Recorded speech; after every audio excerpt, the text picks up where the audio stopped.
Yo, what up? Yo, what's up? What's up? Chilling. Man, you got some serious sneakers going you know, on here. brought a little something to chat about. Okay. Welcome back to Off Corporate. It's your boy Chardell. Now you know where you can find me, right? On social media, it's chardell.b. I couldn't possibly give a proper introduction to this brother. I'm gonna let him introduce himself. Some people know him as Steve, Ridiculous. Go ahead and introduce yourself to the people, my man. Steve Gordon, Ridiculous is how I'm known. That's the business name. That's my own moniker. I also run Heavy Crown and Connoisseur by Ridiculous. And yeah, I'm happy to be here, man. Appreciate it. Man, glad to have you. So we have a whole collection of shoes in front of us. We got some nice kicks today. But before we jump into that, let's hear a little bit more about your company and your background. So let's just start with the company. Company started about 16 years ago. The last job I had was the last job I had. And so I made a sort of vow to myself that I was not going to re-enter the rat race of just having a job to do the work. At that point, job and career were two different things, and they had started to diverge. There it is, diverge. They had started to diverge. And so I knew I wanted to do the work as best I could, follow my instincts, my gut, my skills, and not necessarily have an employer distill that down by the time it got to the end client. And so Ridiculous was born out of that, just out of a necessity for self-worth, a necessity to have my work seen, and to have influence on the immediate world around me. And so that's where it was born. Okay, real talk. Okay, so I was curious about it. So I guess you kind of clarified it. So it's Ridiculous, RDQLS. LUS. LUS. Okay, yes. So Ridiculous. Ridiculous. Okay, I like that. That's a lot easier to spell than the real Well, it came from wanting to put that on a license plate. Oh, okay. I didn't get it on a license plate until maybe about 6 years ago. So what is kind of Ridiculous's specialty? What do you guys focus on with your clients? The art of storytelling is what I say. I help people put face, story, and meaning to their endeavors. And so that's where my sweet spot is brand and identity design, creative counsel in the aid of telling the story. Interesting. You know, just a little nudge there. It sounds like we need to work together. No I feel a lot of overlap there where we could really service clients. Absolutely. Love it. So I guess about your background, tell me a little bit about your story, how you came into being a creative. Okay. North Omaha, born and raised, proudly. Grew up various places around the North Omaha community, but mainly Tommy Rose Garden Apartments. I actually started out wanting to be an architect, and still to this day, my modus operandi is very much in line with being an architect or how architects work and build. I was on a track scholarship. Okay. And because I needed to get to a different school to be able to afford my degree, not knowing how that worked at the time, I got to a school that didn't have my major. So I no longer had the path to architecture. Shouts out to Jan Hildebrand, my mentor and my would-be counselor at the time. She quickly poked her head in the meeting and said, if he's interested in architecture, let's try graphic design. And the rest was history. We know that people find themselves in this space of design and creativity through all kinds of weird paths. I bounced around in a ton of different industries. I would need a whole soliloquy to really go into that. But so, you know, it's great to hear your story about how you came into being a creative. I'm sure some of our audience will be able to relate to that and hopefully find inspiration that will lead to their dream job. So what else besides, and this will kind of be a great segue to the shoes, what else besides Ridiculous do you do as a creative? As a creative, I tend to draw influence and I tend to pull from different areas because I feel as if it's a firm belief of mine that to be a creative as a professional, to be a creative as a person, your fuel has to be the experience of life. And so the things that I'm passionate about have always been athletics and sports. It's been clothing and style. And those are things that I brought with me. And so that's where Heavy Crown, my accessories and clothing line came from. Okay. And so my logo has always been called the Heavy Crown because it's tipped over. It's a visual representation of my mother always kind of distilling down Shakespeare for me in Macbeth. The line that uneasy lies the head that wears the crown. Well, she would always say heavy is the head that wears the crown. The responsibility of leadership, the responsibility of royalty, the responsibility of being one who sets the tone. It's not all for glory. Is that you actually have responsibilities to that. And if you want to be top of the pyramid, then you got to be ready for those responsibilities. Regal tradition mixed with a little bit of street. And so I love coat of arms. I love sigils and those kind of things. But I put a sort of streetwear twist on it, a sort of hood twist, if you will, because that's me, that's my roots, that's where I'm from. But why can't we act as if, you know? Right. And so that's where Heavy Crown is. Right. Kind of sure leads us into the sneakers. Shouts out to Joe Olson, who brought me on to a project a few years back where we actually started the first user-driven catalog of shoes. Okay. And so it was basically a digital version of your own closet. We would often joke that it was Instagram for sneaker lovers. Okay. Yep. And we pioneered the way. The app was behind Joe Olson of Phenom Blue. Oh, Phenom Blue. Yeah, okay. Phenom Blue here in town. My collaboration with Nike actually came about. We giving lots of shouts out. Shout out to Leslie Bradshaw, a longtime collaborator and client, who put me on initially at Nike to do a custom pair of Jordans using the Nike ID platform. Okay. And they were trying to get people to understand how to use it and how to be creative. And so she pulled me in on an early project, and me being the shrewd businessman that I am, I'm like, well, I need to get an official X between me and Nike on this project.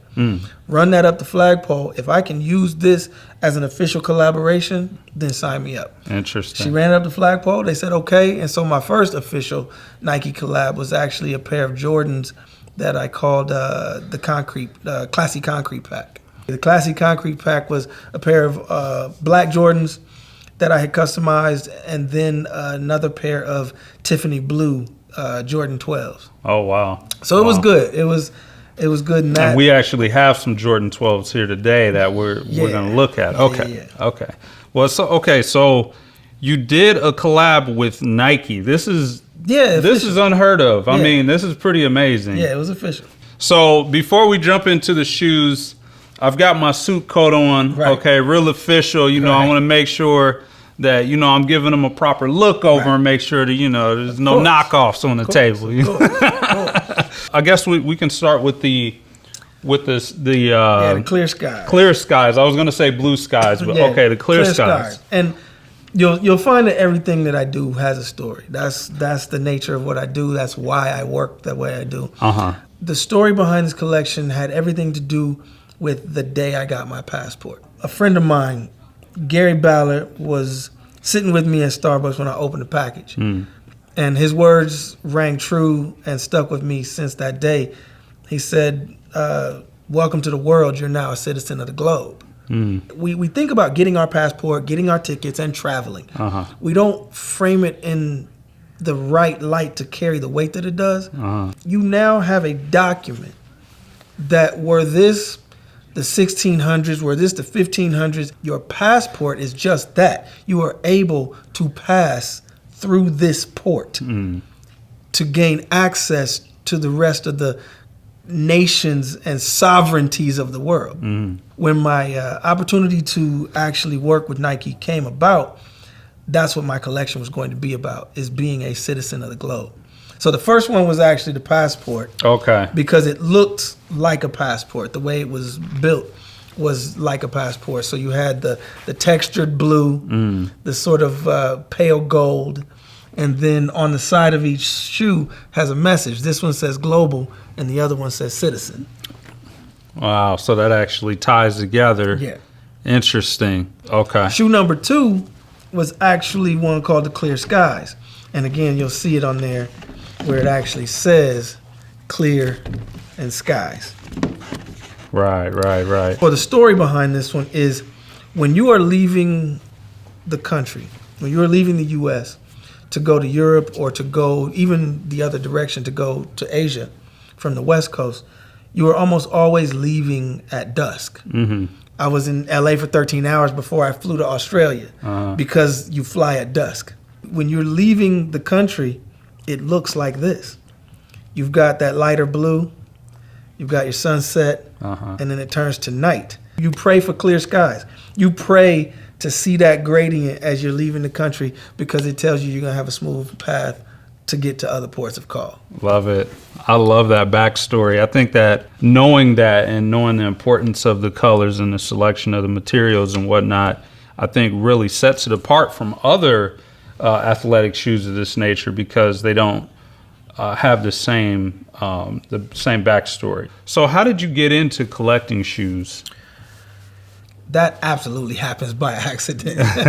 But I was an athlete. I grew up an athlete. And it was very important to me to acknowledge that side of things and not lose it. I was always the kid who was getting in trouble trying to wear shell toes to church on Sunday. And my mom's like, no. It was sneakers to me made me feel my most powerful. Back to that self-worth we talked about. When I was on the track, I was unstoppable. I was world class. That's where I feel my most powerful. I feel my most capable. I feel my most skilled. You don't have a choice in the talent you're given. Okay, we have no one selects their talents, but you select to be skilled at things. I was a skilled athlete. And so I kind of bristle when sports and athleticism is put into this box of that's something you do in your free time. So sneakers for me became a sort of power center, like a security blanket, if you will. Okay. And, you know, from the ankles up, I can dress however you need me to. But my kicks are going to stay. Like, that's a staple for me. Okay. And I fought for it to the point where now I'm here with you talking about it. Okay, let's see. All right, so you asked me to bring a pair that actually, like, started the collection. They were sitting under glass at Adidas on Rush Street in Chicago. I was there for a conference. I obviously had to eat with my money, but these parted me with my eating money. These are the 1984 Rising Stars. They were the Olympic release for the LA Olympics and sponsored athletes of Adidas. I see. They were the first shoe to have modular cushioning change, so you could actually customize your cushioning by pulling the lugs out. So wait. So these are modular? Yes, they come out. Okay. Wow. Okay, so this comes out. This is crazy. They're meant to come out. So you slide that out, and then you put a new cushioning in. That cushioning actually comes out to provide you with the chance to customize your cushioning with another pair. Wow. So is this modular as well? Yeah, that's modular as well. So that'll slide out there. Hold on, I gotta try this out. This is crazy. So you can actually customize it. I could just see so much potential with this because you could even make this of different material to dampen it or intensify. That's exactly the point. But the color as well. Yeah, so if they had, I actually have a pair that are called the Oddity. So they are made of like crazy colors, you know, like the What the Dunk and all those things. That's not new. Adidas made a pair of these in like crazy clown colors. And each of these lugs are made of a different color. Oh, I see. So that locked it. Okay. Yeah. That is so cool. Made of kangaroo leather. Okay. And so like not even regular. So kangaroos, the leather of kangaroos starts as silver. No, I'm just kidding. Right. What you don't realize is that underneath kangaroos are actually metallic. And this also speaks to your athletic background as well. That's the only thing that got me into the store. Adidas was my favorite brand, still is my favorite brand to train in.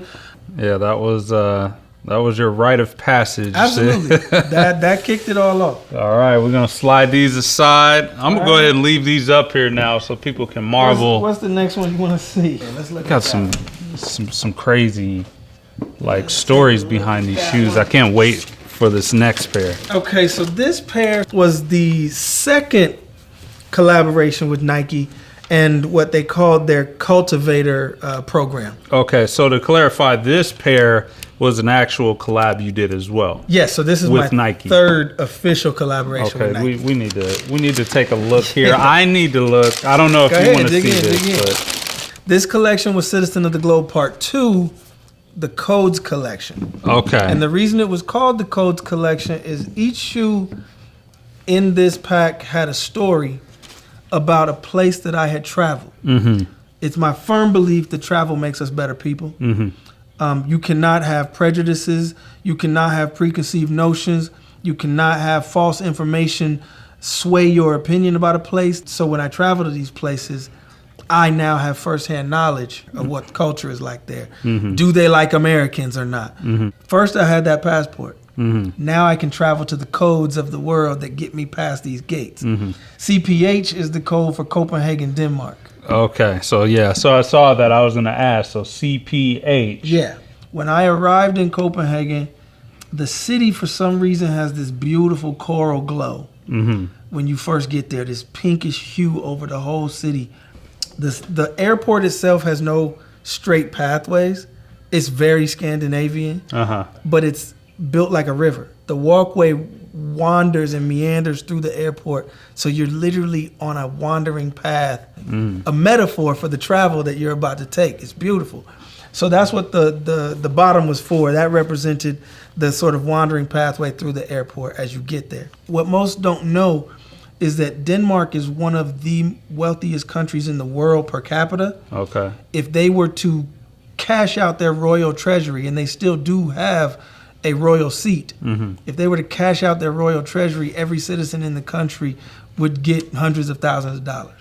I wanted these to look almost like a royal slipper. I see. And so that's why I pushed the swooshes back to a smaller position in the back versus taking up most of the shoe, because I wanted them to look like a high-end knit royal slipper. Yeah, I can see that. And something about this fly knit mid and upper is like, it almost shimmers. It may be hard to see on the camera, but it almost has like a reflective type of there's contrast. Sheen, there's a sheen to it, a little sparkle in it. All right, well, as much as I'd love to stay on these and whatnot, we got more shoes to cover, so we got to keep going.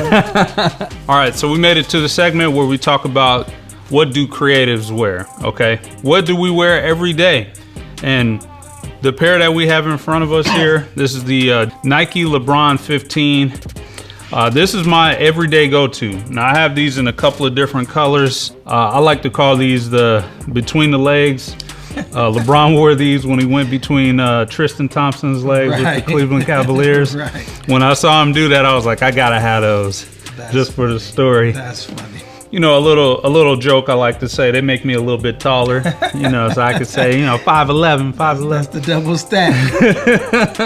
Yeah, the Flyknit upper, when they started moving to Flyknit in basketball, it was kind of crazy because the traditional thought was you needed a hide, an animal hide, or at least a synthetic, to take the pressures of the cutting and the running on a basketball court. Mm-hmm.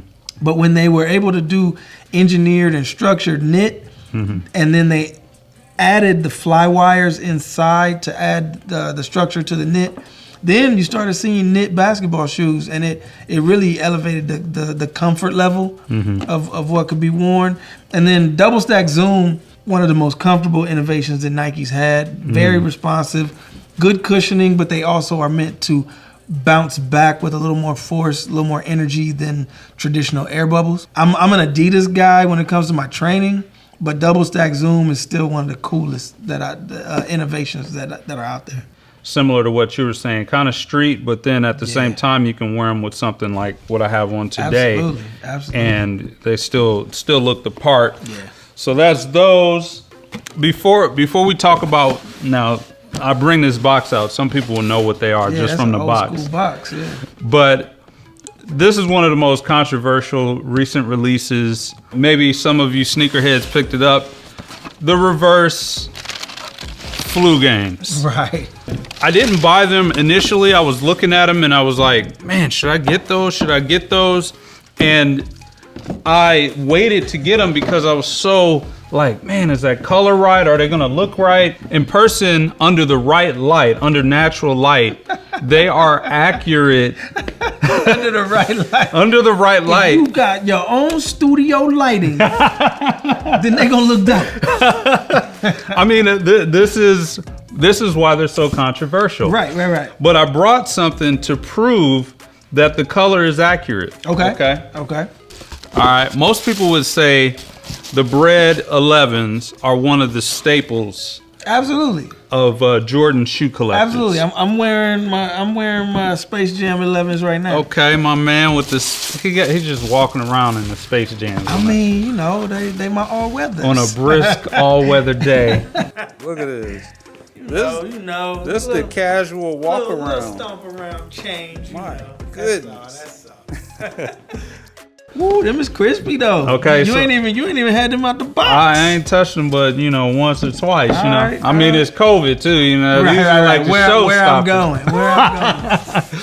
I mean, you tell me. The red to me is either identical or very, very close. Yeah, the red is on point. You got different materials, so you know, this being the translucent rubber that they use on the bottoms on the tread. It's hard to match up material one-to-one because these are suede, and they're a buttery suede. I take exception to that because the flu games, the original flu games, were leather. Yes. And so when they re-released them, they re-released the flu games with nubuck. And then they do a reverse flu game with suede, albeit a very nice suede. So I have the 12s are my absolute favorite Jordan. I have problems when they release things like this because it's a money grab. It's obviously a money grab. Truth. If they had released them in red leather, you probably wouldn't even have any beef because the leather would show up different, more like this, a hard material versus a softer material, especially on a hide. These soak up light, these reflect light. Like an artist would think the substrate is different. The material you're painting on is going to reflect light versus absorb it. So, I mean, really, the color difference is in materials, not so much the actual color code. Because I guarantee you Nike has the color code, and they're mixing their materials at the factory like, okay, this is the right color by the numbers. But the material is changing that up. That's fair. I can respect that. I have not put together an outfit for these yet. They're gonna be hard to. It's tough because that colorway, just like any other Jordan, that colorway was never meant to match anything but a Bulls uniform. Right. So they're gonna be hard to, red, black, white, red, black, bone colored, red and black. These were all staples of the Chicago Bulls. And so, you know, if this was back in the day and you got your knee length ball shorts and your 23, 33 jersey on, then you might be all right. But yeah, they're gonna be hard to match up. Yeah. Wish me luck with that. My collection pales in comparison to yours. I mean, you know, I buy stuff off the shelf. I don't have a strong background in design and creating my own shoes. I would hire someone like you to outfit something, which I may still do. Hey, I'm here for it. Well, that wraps it up for this episode of Off Corporate. Make sure you like this video and subscribe, and we'll see you in the next episode. Peace.